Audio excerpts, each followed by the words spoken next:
As a disclaimer, some of our episodes discuss topics that may not be fit for a younger audience. Some episodes also contain some swearing. This show was produced by the Geek Happy Network, constantly curious about the things we love. If you enjoy listening to Represented, remember to subscribe to the show on YouTube or on your favorite podcast app. Remember to leave a review. We'd love to hear your thoughts. Hi, I'm Jamie Mack. Welcome to the Represented Podcast. My name is Mick Narciso, and you are listening to the Represented Podcast. What's up? My name is Robert Mudhama, aka Lucid. Hi everyone, my name is Noni Rupia and you're listening to Represented Podcast.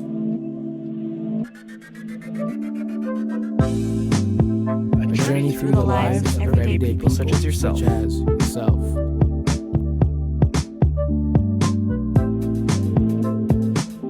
Check me out in episode 2 of season 1. Listen to me on episode 9, season 1. Episode 7 of season 1.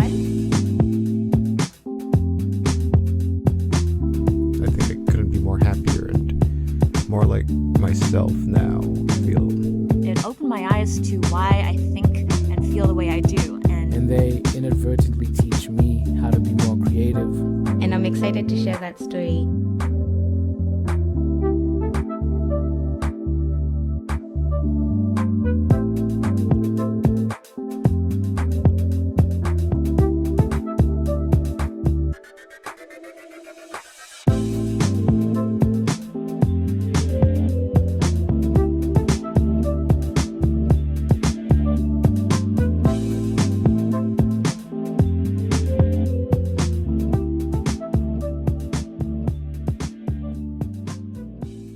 First time meeting our guest today, Lisa Oduor. I don't know why she's laughing, but I was introduced to Lisa a few weeks ago by Noni. Shout out to Noni, who's been such an integral part of this podcast so far. So it's always interesting to do a podcast with someone who I've met for the first time, because you just never know how it's gonna go. All right. But I think it's been interesting so far, even before we started recording, just like all the conversations we've already had, Right. which I don't think we expected No. to have. It's like an right? hour and a half. Yeah, we already had like a whole other podcast. I was telling you how you should have recorded that before. Yeah. So welcome to the Represented Podcast. Thank you. It's really nice to have you here. It's a pleasure to be here. So my introduction to you was obviously, like I said, through Noni, and she mentioned like, the basics, like you sing and all that stuff, and to what extent is singing a part of how you describe yourself? So how much is it a part of who I am? Wow, a lot. Like I think even before you walked in, I was already singing on my own. That should let you know. Yeah. But it's something I've always done. Like I told you before, I've had no proper formal learning. So I used to sing. I learned how to sing by sitting on an armchair in front of the TV. Like songs like, what's this song by Mariah Carey? Shoo-doo-doo, dun. Oh, That one, yes. Doo-doo-doo. One So of my I'd sing faves. along the whole time. And then my siblings would always have like 6. So in the kitchen when we're doing chores and stuff, they'd start singing and I'd be there. So I'd start singing along. And that was like, I guess, the setup, if you'd say. So it's been, and I've heard different stories like from people I know about how I have an uncle who used to rock me to sleep to Lingala music. Okay.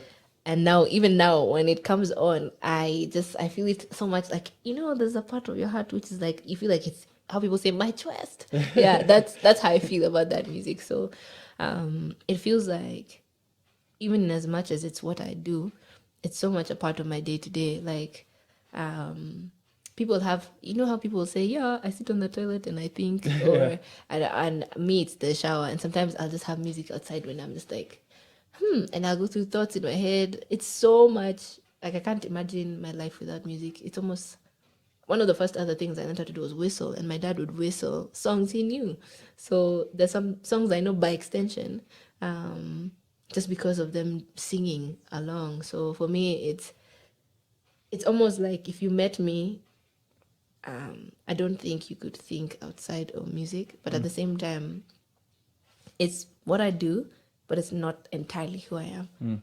And I chose to separate the two because I like many things outside of music, but even more so, I think who I am shapes what my music sounds like and what my lyrics are made of. So, yeah, I think it's an integral part of who I am, but I think I'm so much more than just a musician. Exactly, yeah. And I think, so like I was saying, we had such a crazy conversation before this, and I think that's more so a lot of the things I'm more so interested in with this podcast is like the person themselves. That other stuff is really cool too. But like, and I think you're one person or you're one of those people who seems to really know themselves in a sense. So I don't think you're scared to really talk about like who you are and things like that. But Not at all. so like, who are you, Lisa? I saw that coming. I said, binoculars from far. I said, uh-oh. Who am I? Wow. I mean, there's the basics of, it sounds like it's basic just because it's stuff you do and it's the roles that I have. So, yeah, I'm a sister, I'm a friend. Where did you grow up? Oh, that's a good question. In Lorisho Okay. and near Kangemi, in a place called Kaptagat Grove. I lived there for 18 years. Used to go to Songari. And then I went to Rusinga, like mostly in Kenya. The only time I left more exclusively was to go to uni in Berklee. Okay, Berklee. That's where? Berklee College of Music in Boston. Okay. Yeah. What Boston, is that? Massachusetts. Massachusetts. Massachusetts. Yeah. What is that? Because that's another thing I also like to talk to people who've had that experience about is that diaspora experience. So like, why did you choose to leave? How did you come about that decision to go abroad and study? Wow, it's interesting when you ask it like that because it wasn't planned at all. Like, you know, when someone was like, yeah, we're just going to be here. I'll finish my degree in psychology in Daystar. Yeah, like, and I love psychology. It's not that I don't. It was a phone call. Someone just said, they're auditioning for Berklee. I'd like to put you on the list from America Nina. And he was like, yeah, do you want to come? I was like, I mean, why not? I had other friends who really wanted to go. And I was honestly like, yeah, guys, you can go. Woo! I'm cheering them on. Not that I didn't have that dream. It wasn't maybe specifically to go to Berklee. I actually wanted to go to Cape Town and the UBC. So I have a line of things I wanted to do. Yes. So leaving happened, I wouldn't say by accident, but I'd just say it was very serendipitous. Because I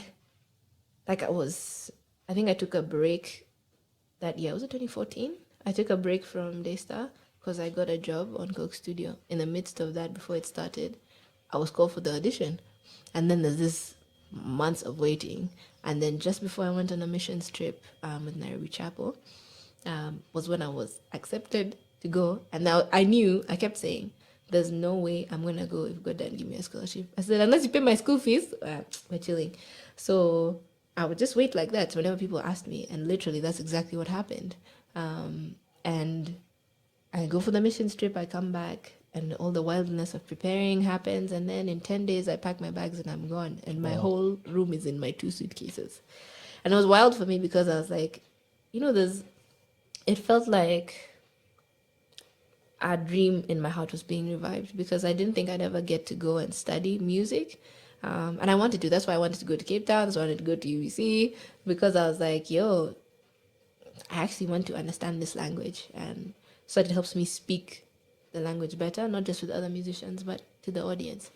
And I didn't expect that I'd be a musician, honestly. It was just because, like, I mean, I can do, people, you know how in your head, it's not a profession because of how parents look at it. But in my head, I was like, I know you have something for me here. So you open up the door if I'm going to go. So I think it came and I just asked my parents, trust with me. If it doesn't work out, can I come home? I love to learn anyway. So when I went, I think it didn't hit me till I got there. And I was like, yo, guys, I'm alone. Yeah. And this is me living out what I feel is part of and parcel of what I was put here on earth to do. And it's wild. There's nothing that can prepare you for the first time you see snow. It's great. Not great after the first week. Or taking trains that like are the normal transport system instead of matatus. Noticing the difference between people when it's winter versus when it's summer, and how they're more friendly versus when they're not, and they're not trying to talk to you or see you. And this was all your decision, so like And it's like, so it's you. Yeah, you know, so you have to, you bear the burden of adjusting and coping, and then also finding yourself while so much is happening, and then also not losing who you are at the same time. Though I find that when you are taken out, your feet or your roots are more grounded. At least I'd hope they would be. Just because you realize there's certain things that they have that you don't, and that you have and they don't. And I think that's what helps you have a more concrete idea of who you want to become, or who you're becoming in the midst of all that chaos. Was homesickness ever like a factor? Like, I told you earlier that I've been a 60-year-old since I was 3 because my parents are old, and I have spent so much time with them. Like, I was taken for everything. Meetings, I had a nickname, I was called the briefcase. Like, the handbag, all sorts of things. So I'm that kid. And then also, I'm a homebody generally. So it was bad. My first semester was bad. Like, I used to go into a bathroom stall and cry almost after every lesson because I was like, I was like, you think I can do this, okay? This is why I'm here. I have no idea what is happening. Because, backstory, I couldn't actually read music. Great ears and catching on to stuff and following players and stuff, but I couldn't actually read music. But my first semester, I was starting with a class where I was being taught how to read music, being taught how to ear train, being taught how, like, I was like, this is so much. That on top of art history classes. And then these guys have the nerve to be like, oh, we're going to put you in an English class. I said, hold on. I did A-level English. You mean this language I've been English speaking my whole life? Oh, and I think the worst insult when someone's like, oh, your English is so good. So good, yeah. Excuse me, what do you mean it's so good? I've been speaking it my whole life. I can probably write better papers than all of you in this classroom. And seeing guys complain about 3 to 4 pages when over here, I'm in this time, they're like, okay, so 10 pages of street. So I was just like, you guys don't know how easy it is here. Like, but I'm also thankful. It made me so thankful for the teachers I had. So that homesickness, it feels like it comes like this, you know, like you see in like animations, like this gigantic towering thing, you know. Sometimes it starts off like that, and then as time goes, you're like, okay, it's not so bad, and then it'll come in like bouts where it's like you're wrestling, where it's like, oh, someone talks about something and you're like, oh, what we have? Then you're like, oh, okay, I miss home. And then you visit and then you're like, okay, get me out of here. Yeah. Because you become used to, let me tell you something, I miss working quick Wi-Fi. Amen. Hey. So, but after that, it was, I think I learned how to balance it, but I made sure at least I'd ask my parents if I can come home once every year, because I'd never spent a birthday without them. So the first one, I remember my dad answering the phone and he was like, oh, why do you sound so miserable? And I was like, because you guys are not here. And my mom told me, like, when I got older, that, so apparently I was supposed to be born on his birthday. Oh. And our birthdays are, my mom's on the 9th of June, I'm on the 29th of June, and my dad's on the 5th of July. Oh, wow. Yeah. Wow. So it would have been wild. And it's really weird because my dad is born in like 1939. I'm born in 1993. So it would have been born on like a different like action. Oh, yeah, just flip right? around. Yeah, if I was born on his birthday. So I was just like, bruh, you know what this is doing to me. Yeah. But so like you're super close to your folks. I gather. Like, yeah. Especially growing up, just because I'm first you're the last born and then you're the last born with an age gap of like years. Yeah. Because like between me and my sister that I follow is 8 years, and then my brother it's 12. And then from there on, we're just going. Pick a number. Yeah. So pick a number, any number. Here we go. It's a 10 now. Yeah. So. So how long did you spend in Boston? Oh, like I finished my degree earlier, so I was done by 2018 August. So basically 3.5 years. Yeah. And what kind of relationship did you grow into with Boston as a place? Wow. Wow, that's a good question. I think for me, I realized Boston was like largely a place of transition. And I feel like that's when you go abroad for uni, that's what you find. And then maybe you come back home, yeah? But you feel like you change so much, but also maybe not so much. Maybe you're just becoming more intense in certain areas, you know? So for me, it was like I was completely inside. It felt like I was living life in a musician's head, let's say that, because now it wasn't that okay, occasionally a gig here or something there, you know. No, like everything about my life became about music, like class. And then you come out of class, you have ensemble class, which you have to have rehearsal for. If not, then there's gigs on campus, which are you doing your own research? Like I was tired. Even the damn lunch hall was like a venue. Yeah. So it was like wild to me because it taught me a lot about the professionalism of my art, my trade, I guess I'd say. But then also, I think it further ingrained in me the things that I believe in, just because, hey, like, again, like we said earlier, people think you go abroad and it says, ooh, smooth living. Party. No, it's not. There'll be times you don't have food. There'll be times you're like, fam, am I even going to make it out of the semester?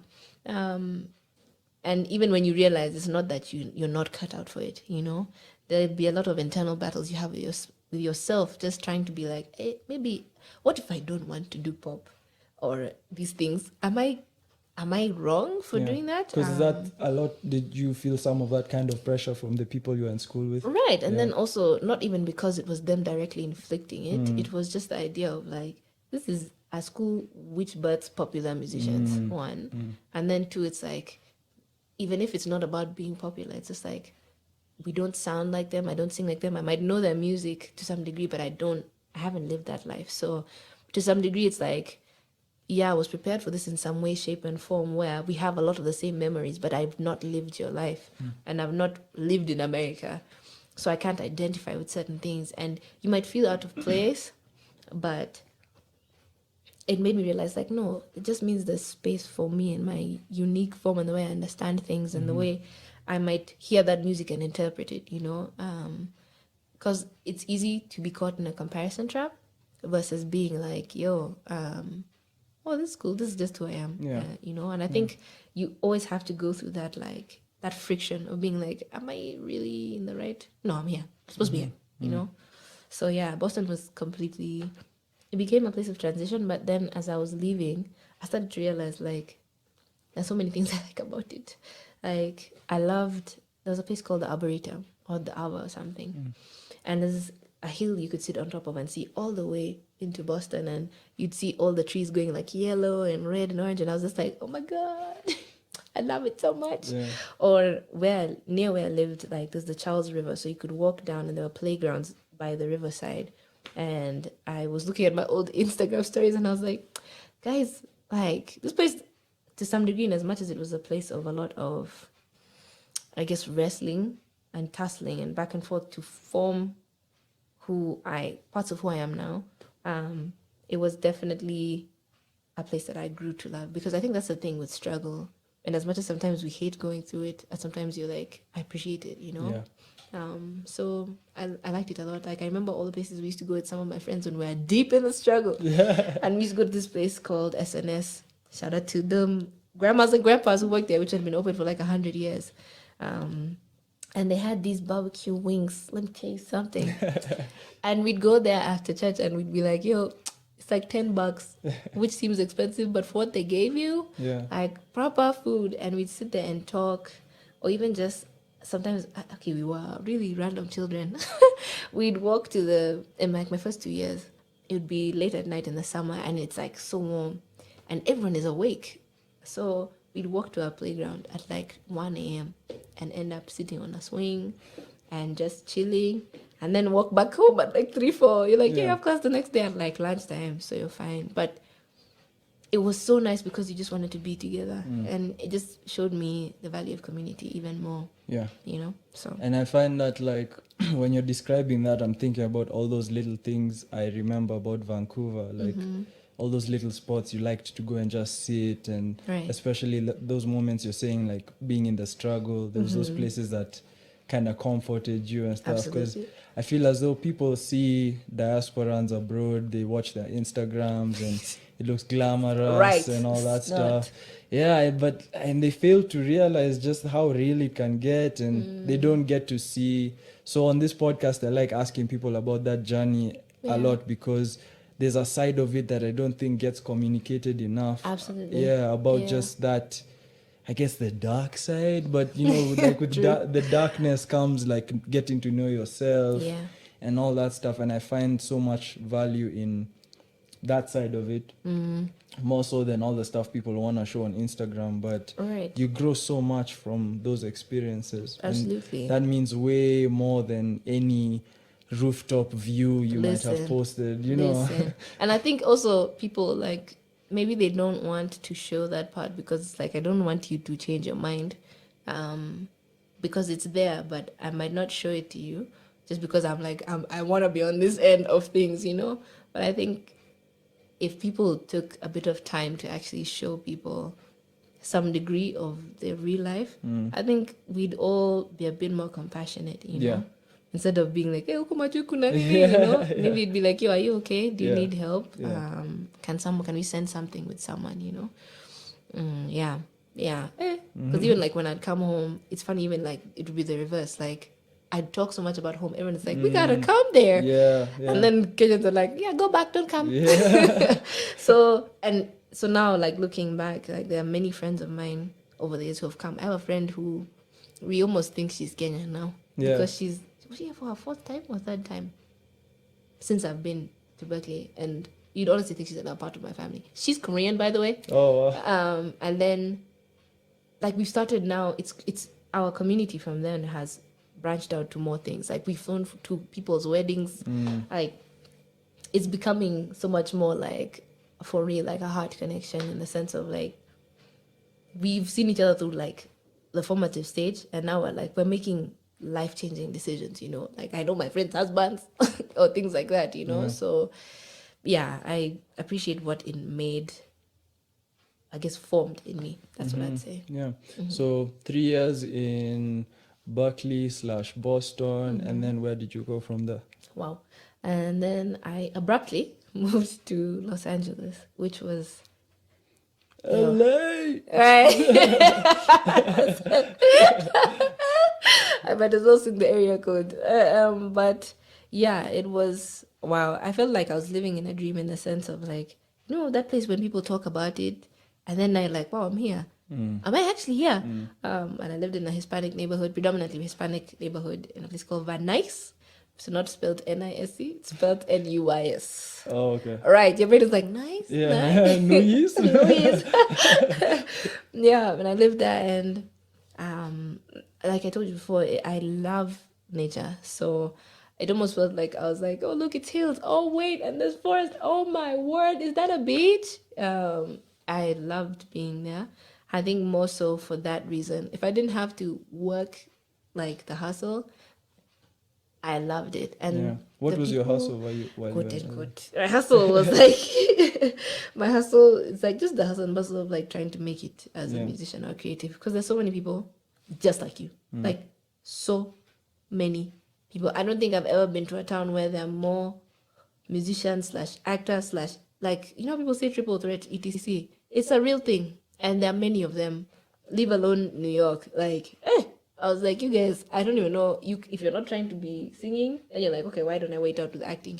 There's like so many people, and I'd be like, hey, this is another level, yeah.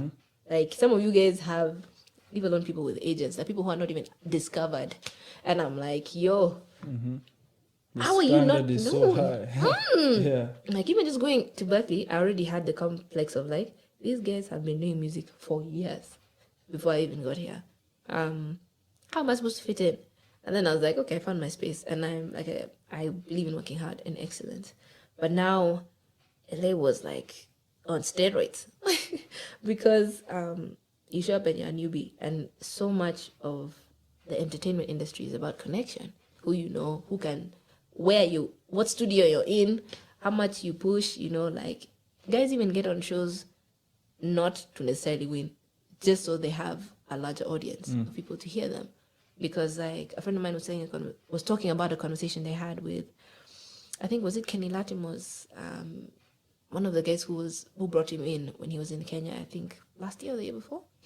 And he said these days more labels are looking more for the people who already have people listening to them, not from we're going to build a career with you. And that's hard because it's like, yo man. So it makes me wonder, hey, like how many people, if I'm in a college, I'm in one college in Boston, and where maybe let's say 800 plus graduate. America is so big. And there are so many colleges, so many good colleges that are releasing people like me and even more profound into this world at the same time. What in the world? So it made me feel great because I was surrounded by some really great people who like, shout out to Jennifer Chris, because like, yeah, she helped so much. Like people who would be like, okay, I sing with these people, can you come and work with us? Or just willing to offer, take a chance on people. Yeah. Michael Cote, my friend Christine, like so many people, Michelle, like who even for them, they're doing amazing things right now, you know, but they're willing to take a chance on people. Because again, like I mentioned before, character is an important thing. Character and your preparedness of how you're willing to work. And I think even more than the hustle, that should be what keeps you somewhere. So you realize like, yo, that idea for it being cutthroat, it's real. Very real. It's very real. And people think it's like that in business. You've not been to auditions where you see hundreds, thousands of people lining up, like even just for the voice. Man, like lines that go down streets. And you're like, you all just want one shot. Yeah. And I realized maybe it's just me, but maybe I'm not built for the hustle like that. I always thought of myself like, I don't know, like when in the train of thought when I was younger, when I wanted to be so many different things, I thought like I wanted to be a doctor. Then I was like, ooh, blood. And then I love animals. So I was like, okay, maybe we can do this whole zoologist thing. And I still do. I can't wait to have a puppy. I'm on the way. So yeah, and then we worked our way into music and psych after taking a route through, maybe I was like sociology, then they said, yep, just do research. I said, oh, you guys are just spoiling my plans. But yeah, so looking at that and I was like, I never felt like I wanted to be in the limelight. You know, I just wanted to live a life where I can help people and make money, I guess, from it. But yeah, just the stuff that helps people learn more about themselves and even just about the world we live in. So it was interesting because when you see those changes, your life around you starts to reflect it. Whether it's like, yeah, job might be okay, and then all of a sudden it stops. It's not okay anymore. Yeah, and then, or like, you're looking for somewhere to live, you just can't find anywhere. And you find somewhere, then it's bought out. You find another place, a couple comes and buy, two people, like that's what would happen. And I was like, okay, what in the world? And so I was just like, maybe it's time to go home. And for many people, it seemed like career suicide, even though sometimes people might not understand your path, you know, just because they're not working with you. But at the end of the day, it's like, what I need now might not be what you need. And at that time, I think I needed to come home. The thing about being in college abroad is like, it's fast. Yeah. Everything just happens. So you'll be 1 minute, you're like, I'm starting like that. Yeah. And then you're like, wait, I have a whole degree. Great. What am I doing? You know, and you just follow. But then it's like, wait, what am I actually doing? And I think with all that had happened, with just the amount, growing up is work. Today morning, I was like, guys, I might need a back rub for this adulting thing because no one told me I'd begin to feel old at 20-something. Yeah. I said, shoot. And that's how I'd feel coming out of college. And I was like, I just need time off for my brain to actually figure out myself outside of the context of school. And at the same time, it just felt so peaceful to decide to go home. And weirdly enough, I found at that time when I had nothing going on, was the time that I made so much music. Just because there was enough quiet in my head, I guess. Not because I'm like, what do I need to do next? What do I need to go? Where am I in it? You know? There's enough quiet for me to be able to articulate what I needed to say. And I guess what was on my heart's mind, if I could say.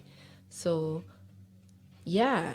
And a lot of the songs that came out, funny enough, a lot of the songs that came out last year for me were not necessarily songs I'd written last year, apart from like one. Most of them were written like 2 to 3 years in the experience of college. But I'm learning that, at least for me as a musician, you have to let your songs go so that there's space to tell a new story. And I think that's generally even just with life. You need to create space and room in this thing that's in your chest so that you can live a bit more and tell that story so that you have more room to tell more of the story later. Because I think I could have just taken college and just kept going. And it's like I'm running a race that it's just me. It's like dumb. And it's like, why am I running? Why are you running? Yeah, why are you running? Yeah. So I think LA was like, it's a picture of when I'm at a certain point in my career, I would love to be in that space in terms of like, just helping people get where they're going in this music world. Not be as rough, but I mean, like, be like, are you on your stuff? Do you work hard? Are you a person of reputable character? Who can vouch for you? And help them get where they're going. Not necessarily be the one who's like, okay, everyone, just listen to me, you know? Not that that's a bad thing. I think that people built for that, and that's great. But yeah, I don't think I would have done as well where I was in the space that I was in had I stayed. And I think it's better to choose then to back off rather than keep going and crash. And crash later, yeah. How much time did you spend in LA? So I moved there in August 2018. And then I stayed there till December, took a short, long holiday and came home. Because I'd never been home for longer than like 2-3 weeks. And that is depressing. Like, you're meeting people 1, 2, 3. You're on a plane. And you're like, guys, have I even been home? And then I went back in February in 2019. Yeah. And then I stayed there until... I was still in the States until end of May. What happened was I moved out of LA at the start of April, and then I lived in Texas. Shout out to Dallas. I lived in Texas until May 4th, which is coming up on a year now. Okay. Wow. Yeah, I mean, that it's always so interesting to hear that diaspora journey, like, and everyone's is so different. And I like how, I mean, you just seem so self-aware of the whole process too, which is really awesome. Thank you. And like something that I can relate to 1,000% because of just my own experience in my own way. And I think a part of it that not many people tend, even amongst diasporans, I don't think we really have these conversations about what we're going through at the time and what it feels like to be in that rat race and like feel like you're lost and all these things. And I think it's because people think that you have to perpetuate that dream of like, I'm living the American dream or Canadian dream, you know, like just, I'm doing it. I might be suffering, but I'm doing it. But I'm like, have you talked to anyone else who might not feel like it? Even when you don't feel like it, because for certain there's a point you won't feel like it. And you'll be like, I'm here and it's great, but I just want to be at home. I want to be drinking tea, making a cup of tea and having dows and not thinking about what assignment I have to do right now or how I'm going to fit into the larger context of what this place is, you know? And sometimes you figure that out later or you're just like, okay, I'm going to let that go and just continue, you know? So, but it's so important because like even last year, Noni and I were having a conversation when she was in that situation and it was so interesting because sometimes you don't think it would be that person who ends up being the one who's there for you, you know? But based on our connection we had years before, me just reaching out and she was like, yo, man, it's wild that you're here, but I'm so thankful that you are. And even if it might not be the same again in any other context, I'm just glad that you're here right now, you know? And that's the thing, because like life is moving so fast in the context of being in those schools or even just working. Like, it's like, is anyone checking in on you? Even if they might be in the same context or not. Is anyone, even more if they are, like, do you check on the people? We used to have like dinners in our house in Boston sometimes and invite guys over and just sit and talk and dance randomly and eat food. Yeah. And what would happen is one of my friends, now my housemate who's Korean, she started to like chapos. And so we'd plan, okay, are we making chapos this day or whatever? Are we making stew, you know? So it would be like, wow, what? And then there was once we made, one of my friends had a roommate who was, I think, Danish or something. So he made pancakes, a certain type of pancakes or crepes or something. And then someone made chicken wings and something. And I was like, this is so cool. We're all making food from somewhere, but we're very happy just to be together and eat. I think there's something to be said over fellowship over food. 100%. Yeah. So, yeah. And creating that and also just checking on each other like that. Like all the Kenyans in Berklee, we would all automatically want to talk Swahili. Immediately it's like, okay, Ukoje? It's like, guy, you know, even in the lobby, and guys are like, what are y'all saying? And we're like, oh no, we're just maybe we're not talking about that, but yeah, you know. So just that comfort of feeling like, ooh, I'm not so alone here, you know, because people don't know how lonely it can actually get. Man, yeah. I mean, and so what was the experience of finally coming back home? Because I think so another part of this whole diaspora thing is you miss home so much and all that, and then you actually do come home, and then you have to deal with the realities of being home. So what is that like? It's interesting. So I've never actually like lost my voice until last year when I came home. And I came home and I was like, yeah, we're good. And nope, my voice disappeared. And I was like, okay, this is wild. What's happening? I think through last year, I learned that your body will reflect what you're going through 100 times over, whether you know it immediately or when it's at the point where it's like, yo, you need to go into a hospital. And I think I'd been processing a lot. Like it would happen randomly. When we were driving to Texas, we took a road trip when I moved out of LA. And I was reading this book that was helping me process like emotional unavailability.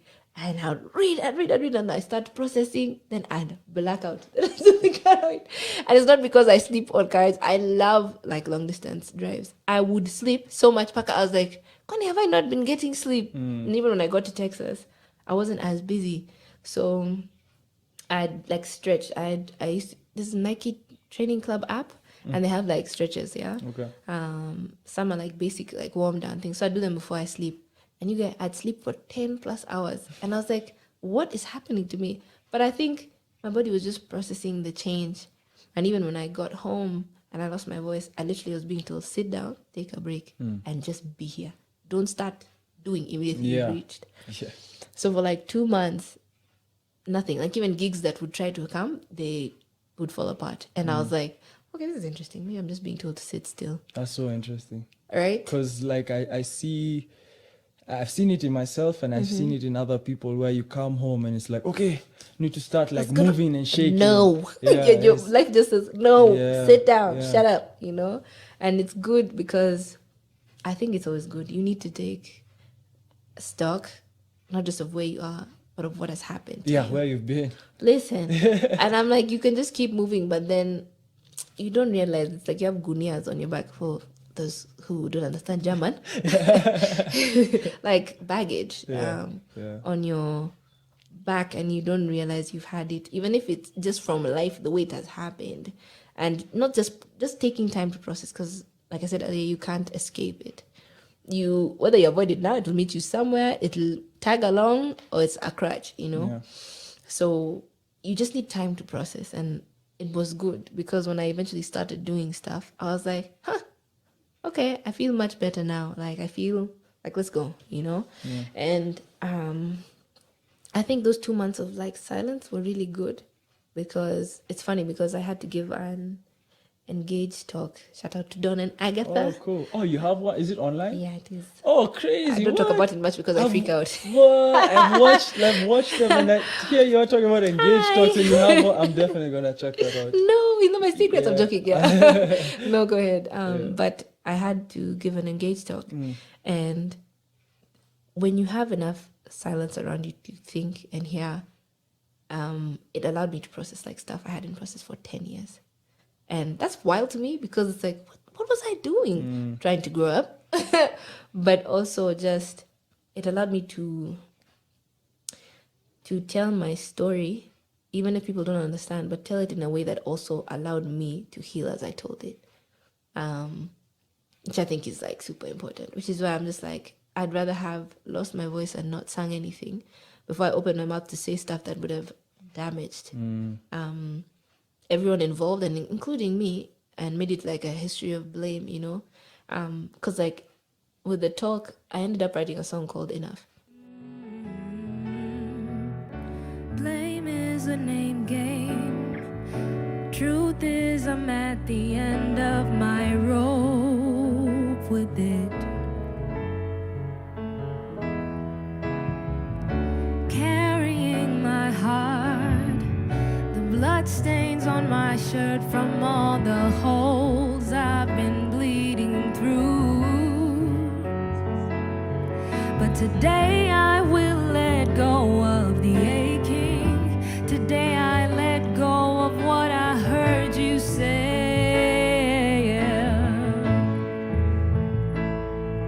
Today I hope I feel like me again. Today.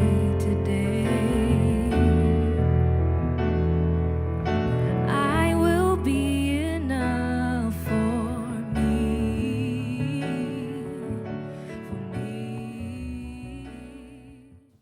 And the song says, the first two lines say, blame is a name game. The truth is I'm at the end of my rope with it. Because I think with anything you go through in life, you're always looking for somewhere to pinpoint it or tag it to something, you know? But I was just like, yo, man, I'm tired of looking for a reason to say it was this or this and that and this. I'm like, here I am, and all I want from this is to know that I am enough. And that's what the chorus says. Today I let go of, one of the lines says, I let go of the things I hear you say, or I heard you say. And then I say, today I hope I'll feel like me today. Today I will be enough for me. Because I was like, it's funny when you lose your voice as a musician, you're like, ooh, wait, see, I sing. Oh my God, how am I going to make money? Oh my God, how am I going to, or you break your arm as a guitarist or whatever. You immediately like, man, I'm about to suffer. It's wild. Instead of being like, maybe my body's trying to tell me something. Maybe I'm not okay. Maybe I need to actually just sit still and not do anything for a hot second before I think about what I'm going to say next. If you'd like to get in touch with the Represented Podcast, feel free to hit up at Represented Podcast on Instagram or email us at representedpodcast@gmail.com. This show is hosted and created by myself, Kanyeki Kamawe. Editing by Lucid and myself. Video directed by James Kamawe. Video editing by myself, Kanyeki Kamawe. Intro music by Lucid and Mari Narciso.